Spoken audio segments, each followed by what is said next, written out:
জানিয়ে দিব এই মুহূর্তে আমাদের হাতে এসেছে বাংলাদেশের গুরুত্বপূর্ণ আপডেট সংবাদের শিরোনাম। শুরুতেই থাকছে গাজীপুরে বিএনপির দুপক্ষে রক্তক্ষয়ী সংঘর্ষ, ভাঙচুর ও অগ্নিসংযোগ। এবারে জানিয়ে দিব নুরুল ইসলাম বুলবুলের মন্তব্য, ফেব্রুয়ারিতেই নির্বাচন হতে হবে, জাতি কোনো তামাশা মেনে নেবে না।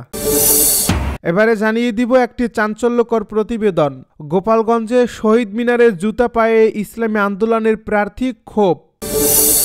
আরও থাকছে বেগম খালেদা জিয়ার সিটি স্ক্যান সম্পন্ন, রিপোর্ট ভালো বলছে মেডিকেল বোর্ড।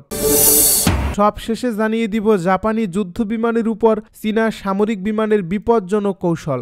এতক্ষণ শুনছিলেন হাতে থাকা আপডেট সংবাদের শিরোনাম, এবারে বিস্তারিত। তবে তার আগে অনুরোধ রইল ভিডিওটিতে একটি লাইক এবং কমেন্ট করে জানিয়ে দিন ভিডিও সম্পর্কে আপনার মূল্যবান মতামত। আরও জানিয়ে দিন ভিডিওটি কোথা থেকে দেখছেন বা কোন জেলা থেকে দেখছেন। গাজীপুরে বিএনপির দুপক্ষে রক্তক্ষয়ী সংঘর্ষ, ভাঙচুর ও অগ্নিসংযোগ। গাজীপুরের কালিয়াকৈর জেলা বিএনপি নেতা ইশরাক আহমেদ সিদ্দিকীর সমর্থকদের উপর বিএনপি মনোনীত প্রার্থী মুজিবুর রহমানের অনুসারীরা হামলা চালিয়েছে বলে অভিযোগ উঠেছে। এতে অন্তত 15 নেতাকর্মী আহত হয়েছে।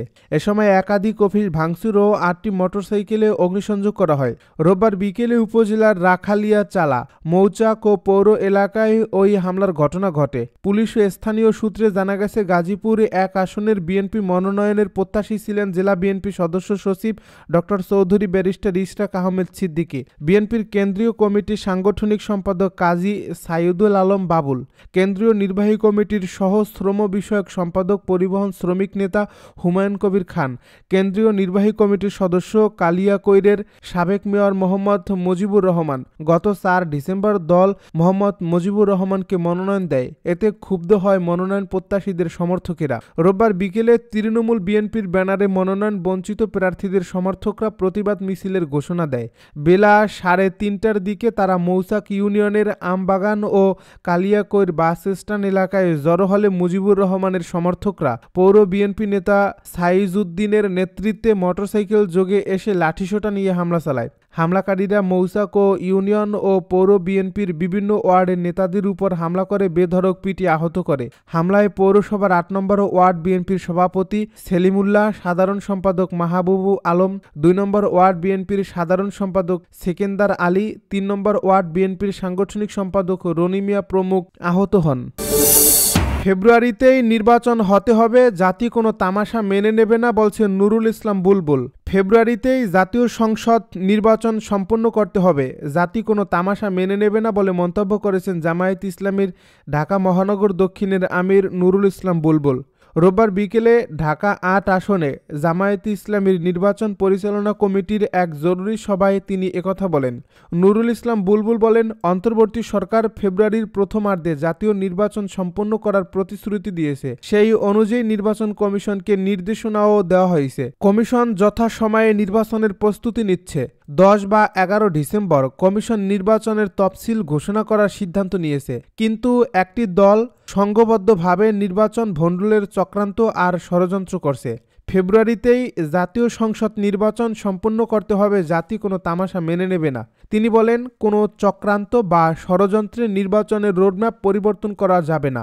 ষড়যন্ত্রকারীদের বিরুদ্ধে জনগণ সজাগ ও সতর্ক। প্রশাসনের দলীয়করণ বন্ধ এবং লেভেল প্লেইং ফিল্ড নিশ্চিত করা সহ গণমানুষের 5 দফা দাবি মেনে নিয়ে ফেব্রুয়ারির প্রথমার্ধে ঘোষিত রোডম্যাপে জাতীয় নির্বাচন সম্পন্ন করতে তিনি অন্তর্বর্তী সরকারের প্রতি আহ্বান জানান।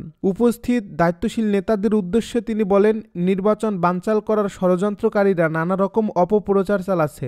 সব অপপ্রচার জনগণকে সঙ্গে নিয়ে রুখে দিতে তিনি সর্বস্তরের জনশক্তির প্রতি আহ্বান জানান। জামায়াতের এই নেতা বলেন, দুর্নীতি, সন্ত্রাস, চাঁদাবাজ মুক্ত নতুন বাংলাদেশ বিনির্মাণ আমাদের সবচেয়ে বড় চ্যালেঞ্জ। গোপালগঞ্জে শহীদ মিনারে জুতা পরে ইসলামী আন্দোলনের প্রার্থী, ক্ষোভ প্রকাশ। গোপালগঞ্জের কোটালীপাড়া উপজেলায় শহীদ মিনার অবমাননার অভিযোগ উঠছে ইসলামী আন্দোলন বাংলাদেশের সংসদ নির্বাচনের প্রার্থী ও নেতাকর্মীদের বিরুদ্ধে। রোববার উপজেলা কেন্দ্রীয় শহীদ মিনারে এই ঘটনা ঘটে। বিজয়ের মাস ডিসেম্বরে শহীদ মিনার অবমাননার ঘটনায় এলাকার অনেকেই ক্ষোভ প্রকাশ করেন। প্রত্যক্ষদর্শীরা বলেন, রোববার দুপুরে কোটালীপাড়া মার্কেট থেকে গোপালগঞ্জ ৩ আসনের প্রার্থী মোহাম্মদ মারুফ শেখের নেতৃত্বে একটি নির্বাচনী পদযাত্রা শুরু করেন নেতাকর্মীরা। এই পদযাত্রাটি উপজেলা শহরের বিভিন্ন সড়ক প্রদক্ষিণ করে শহীদ মিনার চত্বরে এসে শেষ হয়। এ সময় সমাবেশ করতে জুতা পায়ে প্রার্থী মারুফ শেখ সহ নেতাকর্মীরা শহীদ মিনারে উঠে পড়েন। এই ঘটনায় ক্ষোভ প্রকাশ করে কোটালীপাড়া উপজেলা মুক্তিযোদ্ধা কমান্ডের আহ্বায়ক মোহাম্মদ আবুল কালাম আজাদ বলেন, এখন বিজয়ের মাস চলছে। এমন মাসে শহীদ মিনারের জুতা পায়ে উঠা আপত্তিমূলক বিষয়।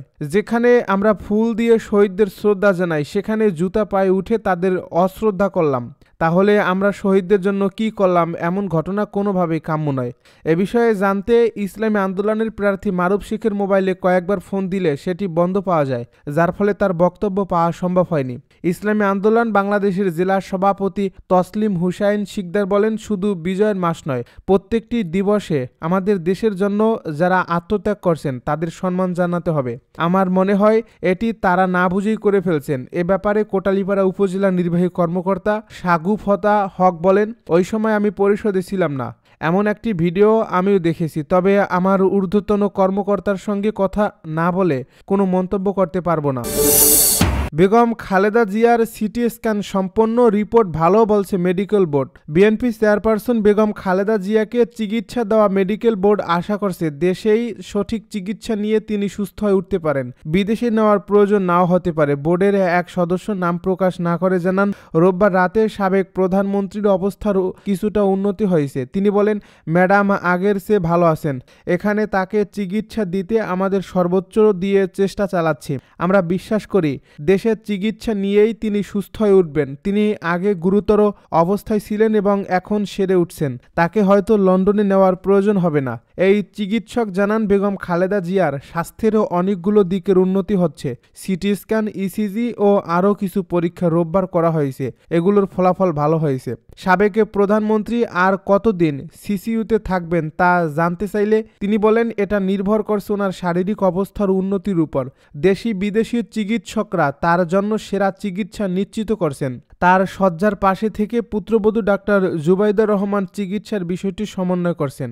জুবাইদা রহমান আরও কয়েকদিন বাংলাদেশে থাকবেন। এই চিকিৎসক আরও জানান, বেগম খালেদা জিয়া মাঝে মধ্যে তার পরিবারের সদস্যদের সঙ্গে কথা বলার চেষ্টা করেন। তার ছোট ভাই, ভাইদের স্ত্রী ও 2 পুত্রবধূ নিয়মিতভাবে তার পাশে রয়েছেন। জাপানি যুদ্ধবিমানের উপর চীনা সামরিক বিমানের বিপজ্জনক কৌশল। বিতর্কিত দক্ষিণ পূর্ব ওকিনাওয়ার আকাশসীমায় জাপানি যুদ্ধবিমানের উপর দিয়ে উড়ে যাওয়ার সময় চীনা সামরিক বিমান একাধিকবার রাডার লক করছে। জাপানের প্রতিরক্ষা মন্ত্রণালয় এই ঘটনাকে বিপজ্জনক কর্মকাণ্ড হিসেবে বর্ণনা করছে। গত 1 মাস ধরে বেইজিং টোকিও সম্পর্ক ক্রমাগত উত্তপ্ত হয়ে উঠেছে। বিশেষ করে জাপানের প্রধানমন্ত্রী সানায়ে তাকাইচির তাইওয়ান নিয়ে সাম্প্রতিক মন্তব্যের পর প্রতিবেশী দেশ দুটির মধ্যে সম্পর্কের ব্যাপক অবনতি ঘটে। তাকাইচি সম্প্রতি পার্লামেন্টে এক বক্তব্যে ইঙ্গিত দেন, তাইওয়ানের উপর চীনের সামরিক আক্রমণের ক্ষেত্রে জাপানও সামরিকভাবে হস্তক্ষেপ করতে পারে। তার মতে, তাইওয়ানের উপর বল প্রয়োগ একটি জরুরি অবস্থা তৈরি করতে পারে যা জাপানের অস্তিত্বের জন্য হুমকি স্বরূপ। রোববার ভোরে জরুরি সংবাদ সম্মেলনে জাপানের প্রতিরক্ষা মন্ত্রী শিনজিওর কোইজুমি ঘটনাকে অত্যন্ত দুঃখজনক বলেও উল্লেখ করেন। তিনি জানান, জাপান এই ঘটনায় চীনের কাছে কঠোর প্রতিবাদ জানিয়েছে এবং এমন ঘটনার পুনরাবৃত্তি রোধে প্রয়োজনীয় ব্যবস্থা নিতে বলছে।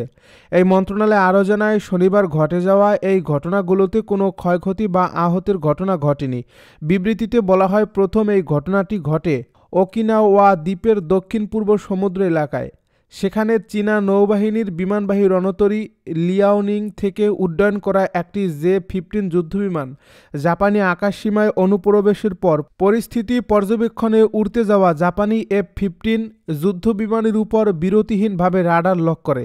এই ঘটনার প্রায় 2 ঘন্টা পর একই রণতরী থেকে আরও একটি জে-15 বিমান অন্য একটি জাপানি যুদ্ধবিমানের উপর একই ধরনের রাডার লক অন করে বলে দাবি টোকিওর।